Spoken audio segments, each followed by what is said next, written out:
ایک اور حدیث مبارکہ آقا کریم صلی اللہ علیہ وآلہ وسلم نے ایک موقع پر ارشاد فرمایا الدین النصیحہ. آپ نے فرمایا حضرت جریر بن عبداللہ آپ فرماتے ہیں الدین النصیحہ کہ دین نصیحت ہے. نصیحت کا مطلب کیا ہے؟ دو تین معنی ہوتے ہیں. نمبر ایک خیر خواہی، خیر خواہی کرنا، کسی کی خیر خواہی چاہنا، اچھائی چاہنا. نمبر دو بھلائی چاہنا. نمبر تین وفا کرنا. تو آقا کریم صلی اللہ علیہ وسلم نے فرمایا کہ الدین النصیحہ، دین خیر خواہی کا نام ہے، بھلائی کا نام ہے اور اچھائی چاہنے کا نام ہے. اب آپ مجھے بتائیے کہ نبی کریم صلی اللہ علیہ وسلم نے فرمایا الدین النصیحہ، دین خیر خواہی ہے. اور یہاں پر ایک جملہ ذہن نشین رکھیے گا کہ الدین معرفہ ہے، الف لام آ رہا، الدین دین نہیں ہے بلکہ فرمایا الدین، الف لام آیا. اور اس کے بعد نصیحہ، یہ بھی نکرہ نہیں ہے، اس پر بھی الف لام ہے. النصیحہ یہ بھی معرفہ ہے. اور اصول یہ ہوتا ہے کہ جب دو معرفہ آ جائیں تو وہ آپس میں ایک دوسرے کے لیے لازم و ملزوم ہوتے ہیں. کیا ہوتے ہیں؟ دو معرفہ آ گئے تو وہ آپس میں ایک دوسرے کے لیے لازم و ملزوم ہوں گے. اس حدیث کے راوی حضرت تمیم داری ہیں. جریر بن عبداللہ کا واقعہ میں نے پہلے ذکر کر دیا. اب لازم و ملزوم کا مطلب کیا ہوا کہ آقا کریم نے فرمایا الدین یہ لازم ہے، النصیحہ یہ ملزوم ہے، اور النصیحہ یہ لازم ہے اور الدین یہ ملزوم ہے. اب اسے میں عام الفاظ میں سمجھاؤں تو یوں ہوگا کہ آقا کریم یہ فرما رہے ہیں کہ جہاں دین ہوگا النصیحہ وہاں خیر خواہی ہوگی، النصیحہ جہاں خیر خواہی ہوگی، الدین وہاں کیا ہوگا. اب اس بات کو سمجھیے کہ دین اور خیر خواہی لازم و ملزوم ہے. اچھا دیندار بنتا ہے کس سے بنتا ہے؟ دین سے. تو اب دیندار ہونے کا جو پیمانہ ہے وہ رسول اللہ نے دے دیا خیر خواہی، کہ اگر خیر خواہی ہے تو دین ہے، اگر دین ہے تو خیر خواہی ہے، اگر خیر خواہی نہیں تو دین نہیں، اور اگر دین نہیں تو خیر خواہی نہیں. لازم و ملزوم کا مطلب یہ ہوا.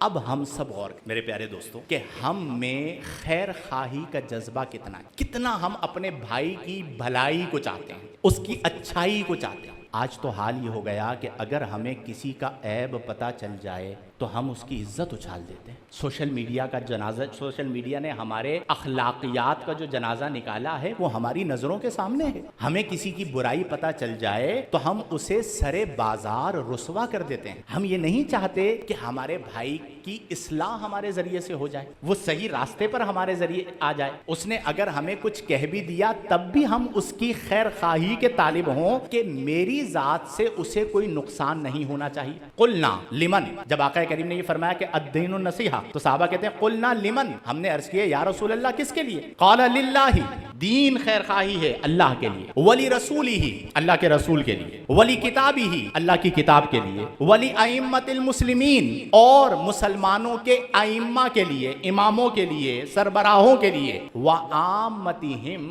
اور عام مسلمانوں کے لیے. دین خیر خواہی ہے ان سب کے لیے. اب ہم دیکھیں کہ ہم کس قدر خیر خواہی کے طالب ہوتے ہیں. بدقسمتی کے ساتھ رسول اللہ صلی اللہ علیہ وسلم کے اس فرمان کو سامنے رکھے نا تو آج ہمارا جو عملی رویہ ہے، عملی رویے کی میں بات کر رہا ہوں، قولی بات نہیں، کہنا تو بہت آسان ہوتا ہے. ہمارا جو عملی رویہ ہے اس میں 90% دیندار کی فہرست سے لوگ خارج ہو جائیں گے. 90+% جو ہیں وہ دیندار کی فہرست سے خالی ہو جائیں گے، خارج ہو جائیں گے. کیونکہ ہم سب اپنے دل پر غور کر لیں کہ ہم اپنے مسلمان بھائی کی بھلائی چاہتے کتنی ہیں. آج تو حال ہی ہو گیا کہ ہم اپنے سگے بھائی کو گھر میں برداشت نہیں کرتے، پڑوسی کو برداشت نہیں کرتے، کام کرنے والے ورکر کو اپنے برابر میں برداشت نہیں کرتے.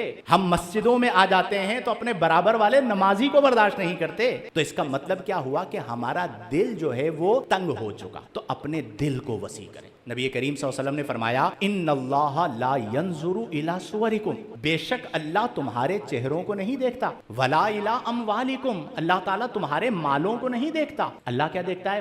فرمایا ولکن اللہ ينظر الى قلوبکم ونیاتکم، اللہ تعالیٰ تمہارے دلوں کو دیکھتا ہے اور تمہاری نیتوں کو دیکھتا ہے. تو آج ہم اپنے دلوں کو ٹھیک کر لیں. میں اکثر یہ بات عرض کرتا ہوں کہ نگہداشت قلب یہ بہت ضروری ہے. کسی ایسے اللہ والے کے پاس بیٹھیں جو آپ کے دل کو وسیع کرے، آپ کو تن نظر نہ بنائے، وسیع النظر بنائے. جس کی نظر آپ پر پڑھے تو آپ کا دل وسیع ہو جائے. اور آپ امت کے خیر خواہ بن جائیں، اس سے ہمارے معاشرے میں بہتری آئے گی۔ اور اگر بالفرض کہیں پر آپ تنگ نظری کا شکار ہو رہے ہیں اور تنگ دلی کا شکار ہو رہے ہیں، ایک خاص ماحول کی وجہ سے، ایک خاص انوائرمنٹ کی وجہ سے، ایک خاص فرد کی وجہ سے، تو اپنے آپ سے اس سے ڈسٹینس کریں۔ اس کی وجہ یہ ہے کہ قیامت کے دن جو نجات ملے گی وہ کس فیصلے پر؟ فرمایا الا من اتى اللہ بقلب سلیم، قیامت کے دن نجات اس کو ملے گی جو اللہ کے پاس آئے گا قلب سلیم لے کر۔ سلامتی والا دل وہ ہوتا ہے جس میں وسعت ہو،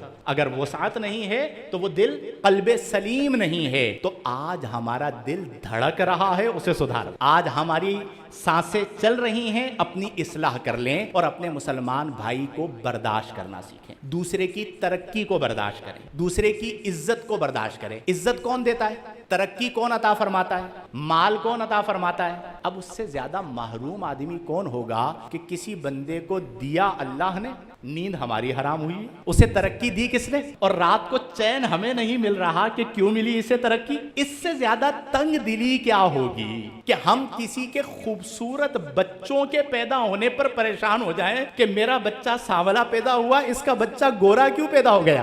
اس سے زیادہ تنگ دلی کا عالم کیا ہوگا؟ کسی کے بچے کا اچھی تعلیم حاصل کر لینا ہماری نیند کو حرام کروا دے کہ اس کے بچے کا A1 گریڈ کیوں آیا اور میرے بچے کا B گریڈ کیوں آیا، تو پھر اس سے زیادہ تنگ دلی کی کوئی اور مثال نہیں ہے۔ تو اب سے میں نے بھی، آپ سب نے بھی اس معاشرے کو بہتر بنانے کے لیے اپنے دلوں کو وسیع کرنا ہے انشاءاللہ، اپنے مسلمان بھائیوں کی خیر خواہی کو چاہنا ہے، ان کے لیے اچھائی کو سوچنا ہے، ایسے افراد کی صحبت کو اختیار کرنا ہے کہ جس سے ہمارے دلوں کے اندر وسعت آئے، اور آقا کریم کے اس فرمان کو روزانہ یاد کرنا ہے، یاد رکھنا ہے کہ الدین النصیحہ، دین نام ہی خیر خواہی کا ہے۔ تو خیر خواہی اور دین لازم و ملزوم ہے۔ اچھا، خیر خواہی دوست کے ساتھ، جو میری تعریف کرے اس کے ساتھ، جو کہے کیا بات ہے مفتی صاحب اس کے ساتھ، ٹھیک ہے؟ نو، کمال تو یہ ہے کہ اس کے ساتھ خیر خواہی جو کہے شاہد بیکار آدمی ہے، اور وہ میرے سامنے آ جائے اور میں آگے بڑھ کر اس سے سلام کروں یا اسے نہ پتا ہو اور اس کی غیر موجودگی میں اس کے لیے دعا کروں، یہ وہ خیر خواہی ہے جسے اللہ تعالیٰ پسند فرماتا ہے۔ بدی را بدی سہل باشد جزا،